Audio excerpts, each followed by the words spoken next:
तुकोबरायांच्या गाथ्यामध्ये जगाला उपदेश केलेला आहे खूप. आता तरी पुढे हाची उपदेश अनेक ठिकाणी उपदेश आहे. कधी कधी तर तुकोबराय वैतागले लोकांचा त्रास झाला. ऐका, लोकांचा त्रास झाला. जगद्गुरु तुकोबरायांचं चिंतन आहे. तुकोबराय काहीतरी जाऊन म्हणतात, माझा मजची उपदेश नाही अनेकांची रेश. मला अनेकांना उपदेश करायचा नाही. तुम्ही अवघे पांडुरंग. कुणाची भाषा आहे? कारण लोक लबाडेत हे तुकोबरायांना कळालं होतं आणि कळतच आहे ना. आता सुद्धा कळत आहे ना. कीर्तनाला आले तरी स्थिर आहेत का मला सांगा बरं. करोडपती माया पुढे बसलेत आता सुद्धा. तुमचे चेहरे बघा बरं. काय टेन्शन झालं तुम्हाला मला सांगा बरं. मी रस्त्याने चाललो ना, आता माया पुढे एक जण चालला होता, त्याचा तोच बडबड करीत चालला होता. काय ताण आला. शब्दाची पंगत आहे, चांगलं कीर्तन ऐकायचं, काय ताण. बरं तुम्ही किती टेन्शन घेतलं तरी जे व्हायचे ते होणारचे. पोरं घराच्या बाहेर शाबास. तुम्ही खरंच बोलतात ते मला जाणवलेलं आहे. तुम्ही काही चिंता नाही, काढणारच आहे. काय ताण घ्यायचा मला सांगा बरं. काय ताण घ्यायचा. महिला वर्ग काय ताण घेता तुम्ही. तुम्हाला थायरॉइड झाला, बीपी झाला, तुमचं कॅल्शियम कमी झालं, काय ताण घ्यायचं बरं. तुम्ही सुद्धा मोकळं हसत जा.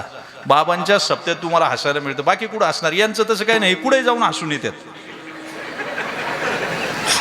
हे कुठे जाऊन हसून येतील. यांना कुठं. तुम्ही इतकं मोकळं हसायचं बघा. सात्विक विनोद झाल्यावर मैत्रिणीच्या हातावर टाळीवर टाळी देऊन हसायचं. ती पडली तरी चालेल, काही ताण घ्यायचं नाही. तुम्ही इतका ताण दिलेला आहे. स्वतःला करून घेतला आणि घरच्यांना यांना करून. यांच्या डोक्याला केस राहील नाही तुमच्यामुळे. राहिलेत का मला सांग. हे रात्री पाहत सासू सून दोघींचे एवढा कज्जा चालू आहे. हे रात्री डुकून पाहत दोघीतली एक झोपल्याशिवाय घरी येत नाही.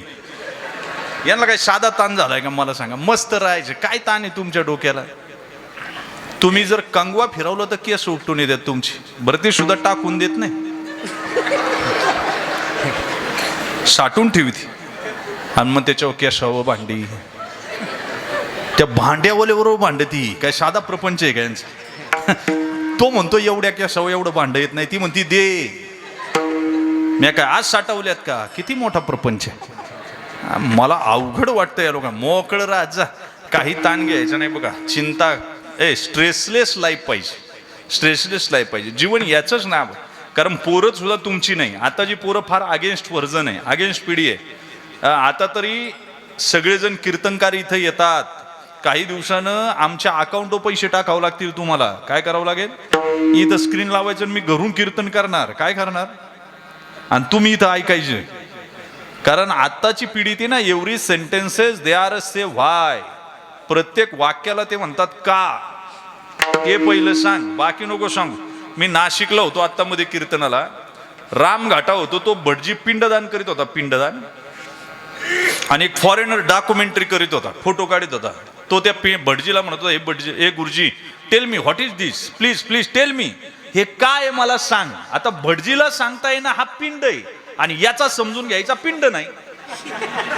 हा परदेशातला, याला काय कळायचे पिंड आहे. त्या भटजीने ध्वजा लावलेत, भातामध्ये टाकलंय सगळं. अरे सगळं टाकलं वरती, दही टाकलंय, सगळं टाकलंय. आणि ते भटजी सारखं ते म्हणायचं फॉरेनर, हे गुरुजी टेल मी, मला सांग हे काय.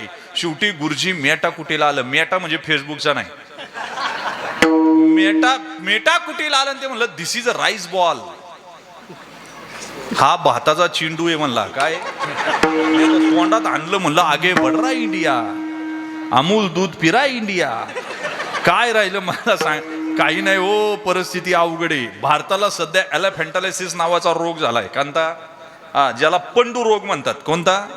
पंडू रोगात पाय सुजलेला दिसतो, पण पायात ताकद आलेली असते का हो. आतमध्ये घाण आणि पू भरलेली आहे. तसं भारताचा विकास झालाय असं वाटतंय, पण विकास नाही, तो विनाशच आहे. काय विनाशच आहे. कारण विकास ही संज्ञाच नाही. इथं विनाशाच्याच पोटातून विकासाची निर्मिती. काय बोललो मी परदेशात मध्ये कार्यक्रमाला होतो. तिथल्या लहान पोराला विचारलं हाऊ मच इयर्स ओल्ड. त्यानं सांगितलं I am 10 years old, I am 20 years old, I am 13 years old. मी 13 वर्षाचा म्हातारा आहे, मी 10 वर्षाचा म्हातारा आहे. ते काय सांगत आहे. मी 10 वर्षाचा म्हातारा आहे, मी 13 वर्षाचा म्हातारा आहे, मी 15 वर्षाचा म्हातारा आहे. आणि आपल्याकडे 70 वर्षावाला म्हणतंय अभी तक तो मैं जवान हूं. काय म्हणत ते म्हणतो बबनराव आपल्या पुढचे सुद्धा गेले मागचे सुद्धा गेले, पण हा फाकडे अजून जिवंत आहे. काय म्हणते? अरे जावं लागेल ना तुला. इथं कोण थांबायला आलं? कोण थांबायला आलं? भारताचा विकास होतोय.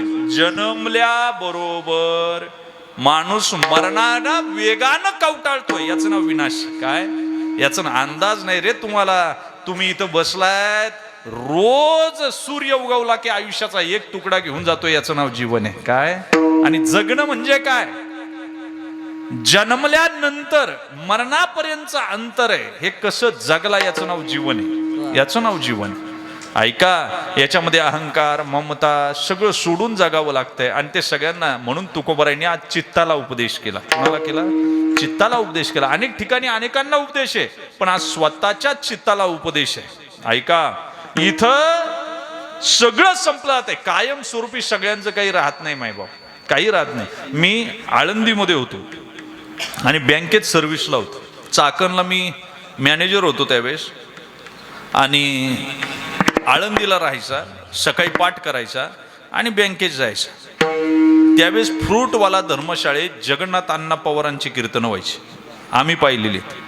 जगन्नाथ अण्णा पवार पूजनीय म्हणजे विद्यावाचस्पती. शब्द सुद्धा त्यांच्या कंठात भांडायचे की आज अण्णांच्या मुखातून कोण बाहेर येणार. इतके शब्दांना आशू असायचे की आज माझा नंबर लागेल का. 7 वाजायचं कीर्तन असेल तर 5 वाजता तो वॉकमन यायचा. त्यामध्ये एक 10 रुपयाची कुरी कॅसेट टाकायची ना, आम्ही टिपणं जमा करायची त्यांची, अशी रेकॉर्डिंग करून घ्यायची. लाईन लावून लोक बसायचे. काय चुकलं अण्णांचं माहिती नाही. माऊलींनी शब्द काढून घेतले, आवाज बंद केला. अण्णांची ही अवस्था तर आमच्यासारख्याची काय अवस्था आहे मायबाप. ऐका, हेच अण्णा फ्रूटवाला धर्मशाळेत होते आणि ढोक महाराजांचं कीर्तन होतं. अण्णा खुर्चीवर बसले होते. लोक अण्णांच्या खुर्चीला ढकलून ढोक महाराजांच्या कीर्तनाकडे निघाली होती. याचं नाव समाज. याचं नाव समाज. मी आयुष्यात पाहिलं, कायम स्वरूपी जीवनात काही राहत नाही, काहीच राहत नाही. रावणाची लंका जळाली, कृष्णाची द्वारका बुडाली. आपली 10-5 एकर कोणाला दाखवायची मला सांगा ना. काय करणार आपण? आपण काहीच नाही. जिकडून जे जे शिकता येईल. तुकोबरायचा गाथा अभ्यासासाठी आहे. तुकोबरायचा गाथा स्वतःला बदलवण्यासाठी आहे. माळ घातलीन, बुका लावला, दारू सोडलीन, परमार्थामध्ये सामील झाला. नाही नाही नाही नाही नाही. परमार्थ इतका सोपा नाही. काल एक जण मला भेटला, म्हणला महाराज मी 10 लाख जप केला. म्हणलं मातीत गेला. तू सांगूच नको किती केला. तू करायचं काम कर, मोजायचं काम परमात्मा करीन. तू काहीच सांगू नको रे. त्याच्यावर अहंकार एकदा तयार झाला की संपलं. आणि अहंकार कधीच होऊ नये. नम्र असावं, जिथून जे जे मिळेल. शिवाजी महाराज संध्याकाळी उतरलेत गडावून खाली, साधी शेतकऱ्याची कपडे, राज्य कसं चाललंय पाहिलं. आणि एका बाईच्या तिथं गेले. हो ए ताई, भूक लागली. आई वाढती मला जेवायला. पांथस्त आहे, रस्त्यानं चाललोय, भूक लागली. बस ना बाबा. बसले जेवायला. भाजी भाकरी गरम वाढली, भाताचा उंडा आणून ठेवला आणि वरण गरम करून आणलं त्या बाईनं. आणि ती म्हणजे बाबा कुठं वाढू? म्हणले वाढ या भाताच्या उंड्यावर. त्यावेळी गालात हसली आणि ती बाई म्हणली तू सुद्धा आमच्या महाराजांसारखाच आहे. कसा आहे? तू सुद्धा आमच्या शिवाजी महाराजांसारखाच आहे. अंगावर काटा आला, ओळखलं काही न. ती म्हणली, त्यांनी विचारलं बाई काय झालं? म्हणली त्या भाताला आळ कर ना. वरून जर वरण टाकलं तर ते पात्राच्या बाहेर जाईल. आळ कर ना त्या भाताला.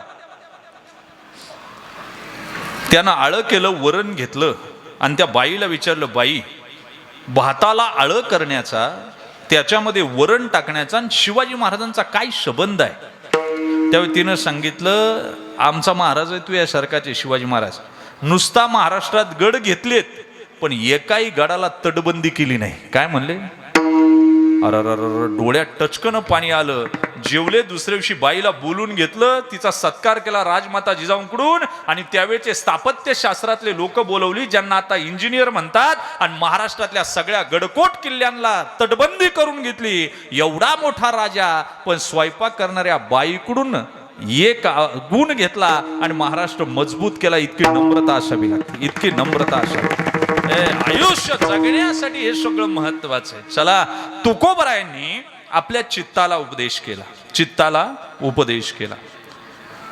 जीवन मिळालंय, पहिलं तर चित्त कुठे ते शोधावं लागेल. बरेच कीर्तनकार सांगतात हृदय म्हणजे चित्त आहे. हृदय म्हणजे चित्त नाही. हृदय एक पंपिंग स्टेशन आहे. काय? रक्त प्युरिफायर करत राहते. माझ्या जर बोटाकडे पाहिलं तुमच्या असं सारखं पंपिंग होत आहे, ते पंपिंग होत आहे. काहीशे लिटर रक्त दिवसभरात प्युरिफायर करत आहे. त्याला मांसल देहाचा, स्थूल देहाचा मांसल भाग आहे हृदय म्हणजे. त्याला चित्त म्हणता येत नाही. मग वेदांताच्या भाषेत चित्त कशाला म्हणायचं? पंच ज्ञानेंद्रिय, पंच कर्म इंद्रिय, 11वं मन, त्यालाच तुम्ही चित्त म्हणा, त्यालाच अंतकरण म्हणा, काही फरक पडत नाही. वेदांतानं त्यालाच चित्त असं म्हटलं. ऐका बरं आता. पण हे चित्त सगळ्यांना कळालं नाही बरं का. ज्याच्या चित्तामध्ये नटनट्या भरल्यात त्याचं चित्त चित्रपटग्रही. काय? ज्याच्या चित्तामध्ये सारख्या निवडणुका भरल्यात त्याचं चित्त ग्रामपंचायत आहे, पंचायत समिती, जिल्हा परिषद आहे, विधान परिषद आहे, लोकसभा आहे. ज्याच्या चित्तामध्ये गाई म्हशी भरल्या त्याचा चित्त गोठ आहे. काय? आणि ज्याच्या चित्तामध्ये माझा पांडुरंग भरला, ज्याच्या चित्तामध्ये माझा कृष्ण भरला, ज्याच्या चित्तामध्ये रामचंद्र बाबा भरले, त्याचं चित्त पंढरपूर आहे, त्याचं चित्त वृंदावन आहे, त्याचं चित्त डिकसळ आहे. नाहीतर बाकी नाही. क्षेत्र सगळीकडे नाही. तुम्ही चित्तात काय ठेवता हे फार महत्वाचं आहे बरं का. ऐका, आपलं घर खूप मोठं आहे, कुणालाही राहू दे गड्या, पण आपल्या चित्तात कुणाला ठेवू नका. देवाशिवाय कुणाला ठेवू नका. आपल्या देव माझा आहे असं म्हणू नये, मी देवाचा आहे असं म्हणावं. काय म्हणावं? देव माझा आहे असं म्हणलं की त्याला काही अर्थ होत नाही. पण मी देवाचा आहे असं म्हणलं का आईची भूमिका त्याच्याकडे जाते आणि लेकराची भूमिका आपल्याकडे येते. आणि एकदा का देव आपला केला की काहीच राहत नाही. आपुला तो एका विष आहे. जे फर्टिलायझरची दुकानं चालवतात की नाही, खता औषधाची, मागणी तसा पुरवठा करावा लागतो करावा, त्याला पर्याय नाही. शेतकऱ्यांची मागणी आहे म्हणून त्यांना खत औषधं विकावी लागतात, पण ते विषच विकतात. काय विकतात? ज्ञानोबरांनी त्याला ओवी वापरली, आगा विषाचे आगार सेवी. ज्ञानी माणसं विष विकून पैसे कमवतात आणि मूर्ख माणसं पैसे देऊन औषधाची बाटली विकत घेऊन आत्महत्या करतात. काय ज्ञानोबरायचा तुकडा आहे कळालं तर पा. तसे ज्ञानोबराय तुकोबरायचे शब्द आहेत. ज्याने आतमध्ये घेतले ना त्याची आत्महत्याचे, पण जीवदशीची. कुणाची? आणि ज्याने नाकतोंड बांधून फवारलं का नाही त्याला श्रीमंत करतात. बरं, पूर्वीच्या काळी फवारण्या कमी व्हायच्या, हातपंप होते, आता रस्ते चांगले झालेत. काल एका दिवसात, काल 6 वाजल्यापासून आज पहाटे 6 वाजेपर्यंत मी 900 किलोमीटर फवारणी केली. किती? कळालं? पण नाकतोंड बांधून जर फवारणी केली तर श्रीमंत होते, काहीच अडचण नाही. कलेक्टरला काय पगार आहे हो, आणि पैसे लागतात. नाही लागत असं नाही. 900 किलोमीटर पळतपर्यंत 2 वेळा टाकी फुल करावं लागली मला. बरं, एकदा टाकी फुल करायला 5,000 रुपये लागतात. टाकी फुल केली आणि पेट्रोल पंपावाल्याने जर पैसे मागितले, त्याला म्हणू का मी तुला हरिपाठ म्हणून त्याला म्हणू काय तुला मी अभंग हाणीन ना? ते मला पैसे लागतात, पण पैसे मोजून घेताना मी समाजाला काय दिलं याचा फक्त कीर्तनकारानं मनात विचार केला पाहिजे. नाहीतर अवघड आहे. मला भाष्य करायचं नाही त्याच्यावर, पण तुम्हाला सांगतो, ज्ञानोबराय म्हणले, ज्यांनी नाकतोंड बांधून फवारलं ना श्रीमंत करतात, काहीच अडचण नाही. आणि ज्यांना आतमध्ये घेतली त्याची जीवदशा मारतात आणि सिद्ध दशेला त्याला प्रवृत्त करतात. हे ज्ञानोबराय तुकोबरायचे शब्द आहेत. ऐका, म्हणून आजचा शब्द फार महत्वाचा आहे. चित्ताईशी नको देव आठवण. ऐका ना, काहींना चित्त मिळालं, कळालं नाही. काहींनी यूज केला, काहींनी अनयूज केला, काहींनी मिसयूज केला आणि काहींनी परफेक्ट यूज केला. विठाला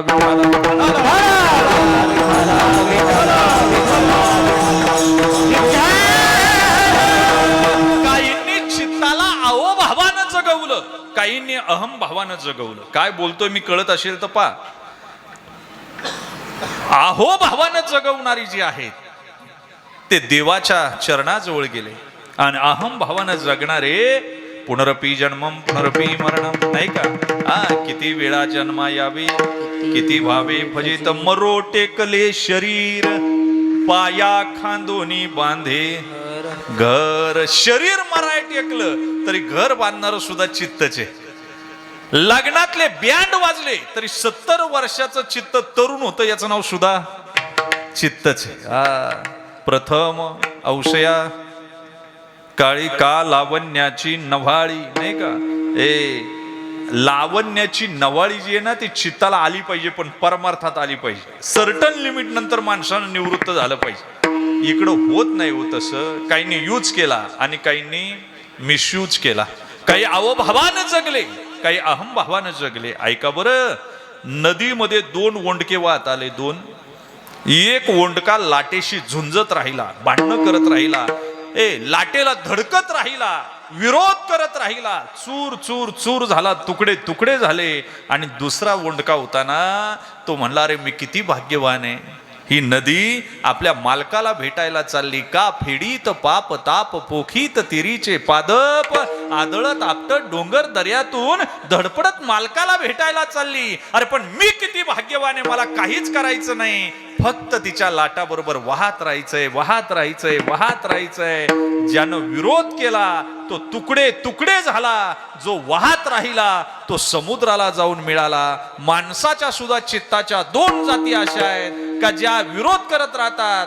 जे चित्त देवाशी भांडतं, परिस्थितीशी भांडतं, प्रारब्धाशी भांडतं, तुकडे तुकडे होऊन जातं अहम भावामध्ये आणि अहो भावानं वाहत राहतं. देवा तू जे दिलंय ना ईश्वर इच्छा बलियर्षी, त्याप्रमाणे ईश्वराच्या इच्छेत मिसळून वाहत राहतं. ते भगवंत रूपी समुद्राला जाऊन मिळतं. अहो भावानं वाहत राहा, अहो भावानं. कीर्तन नुसती ऐकून सोडू नका मायबाप. परिवर्तन महत्वाचं, इटर्निटी महत्वाची, युटिलिटी महत्वाची नाही. रोज कीर्तन ऐकतंय पण वागणं धड नाही, काय उपयोग आहे मला सांगा ना. आता बायांनी तर महादेवाची मंदिरं पार पाण्यात डुंबवली. महादेवाला निमोनिया झाला आता. 1 लोटा जल सब समस्या का हल. अरे महादेव एवढा पागल आहे का तुमच्या एका लोट्यानं एका बेलानं तुमचं नीट करायला? घरी नीट वागत नाही तू. आणि तिथं काय, मी काल पाहिलं पांडवकालीन मंदिर आहे, येता येता मी दर्शनाला गेलो, इतक्या बाया दर्शनाला, आणि ते दूध घातलंय, दही घातलंय, पाणी घातलंय, ते साचलंय, त्यात किडे झाले. तो काय महादेव म्हणत असं मला सांगा बरं. बाबळीचं बी लावायचं ना, आंबे यायची वाट पाहिजे. आपल्या बापानं केलं काय? टेंडर मध्ये जे भराल, लिफाफ्यात जे भराल तेच टेंडर मध्ये निघणार. काय बोलतोय मी लक्षात ठेवा. तुमचं कर्म जर नीट असेल ना, महादेव तुमच्या घरी कडी वाजवायला येईल. तुमचं कर्म जर चांगलं असेल, भक्ती जर प्युअर असेल ना, माझ्या विदुर काका सारखी, सुलभा काकी सारखी परमात्मा कडी वाजवायला येईल. काका मी आलोय ना, असं भजन करा, असं भजन करा. देवानं आपल्या घराची कडी वाजवली पाहिजे. काय बोलू? काही गरज नाही रे. आपण नुसतं धडपडतोय, अजून आपल्याला कळत नाही. काहींना चित्त मिळालं, शरीर मिळालं. ज्ञानोबराचा अभंग सांगू काय? सुवर्णाचे भांडे दुधाचे अंधण कोशिंबा घालोनी नाश केला. सोन्याचं भांड मिळालं, त्यात वाघिणीचं दूध ठेवावं. काय ठेवावं? वाघिणीचं दूध दुसऱ्या भांड्यात राहत नाही. आणि तुम्हाला जर संशय असेल तर सोन्याचं भांड मी आणतो, वाघिणीचं दूध तेवढं तुम्ही आणा. म्हणजे रोगासह रोग्याची निवृत्ती. आणायला गेला का परत येणे नाही. वाघिणीचं दूध ठेवायला सुवर्णाचं भांड लागतं, नाहीतर छिद्र पाडून निघून जातं दुसऱ्या भांड्यात. तसं हे सोन्याचं भांड मिळालं, इथं दुधाचं आंधण घ्यावं. पण आपण विषय रूपी मिठाचा खडा टाकला आणि वाटोळ केलं त्या दुधाचं. तोडून या चंदन कर्दळीचे बन, बाभोळी रक्षणा बैसविल्या. चंदनाचं बन होतं, कर्दळीचं बन होतं, ते तोडलं आणि संसार रूपी बाबळीला राखण बसला. बरं संसार कसा आहे? 18व्या अध्यायात चला. संसार रण आतू. संसार रण आहे, काय म्हणले? रण आतू आहे. किंवा संसार अति दारुण दारुण आहे. किंवा 18व्या अध्यायाचा शेवटचा आहे. ही जी शब्द ब्रह्म किंवा शब्द श्लोक द्राक्षलता, ज्ञानोबराय म्हणतात ही शब्द श्लोकाची द्राक्षलता आहे. बरं का? पण ही कशी आहे? संसार पथश्रांता विसावया. त्याने सांगितलं संसारामध्ये जो पथश्रांत झालाय त्यासाठी समाधान देणारी ही गीता आहे. पण संसार रत आहे, श्रांत करणार आहे. संसार रण आहे, संसार दारुण आहे. बरं संसारात कोण सुखी आहे? कोणी सुखी नाही. मला सांगा, 10 लाख रुपये रोजचे खर्च करून एवढी श्रीमंत माणसे, चेहऱ्यावरचं तेज आणणार कुठून, समाधान आणणार कुठून?